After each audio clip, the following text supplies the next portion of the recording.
شد الترهلات ما بعد فقدان وزن كبير، الجلد في اوقات كتير بيفقد مرونته وما بيرجعش الوضع الطبيعي. المشكله هنا مش بتكون دهون، هي بتكون جلد زايد. شد الترهلات بيهدف الى ازاله الجلد الزايد، تحسين شكل الجسم وتحسين الحركه، لكن لازم الوزن يكون مستقر لفتره كافيه والحاله الصحيه تسمح بالجراحه.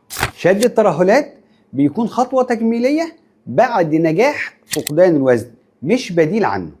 هل اقدر اعمل اكتر من منطقه في نفس الجراحه؟ الامر بيعتمد على 3 عوامل اساسيه. اولا الحاله الصحيه العامه للمريض، كميه الترهلات الموجوده. ثالثا مده العمليه المتوقعه. في جراحات ممكن نجمع منطقتين بامان، وفي حالات الافضل نقسمهم على مرحلتين. الهدف نحقق افضل نتيجه باعلى مستوى امان. علشان كده التخطيط قبل العمليه هو اهم خطوه، مش حجم الاجراء نفسه ان اعمل اكتر من منطقه.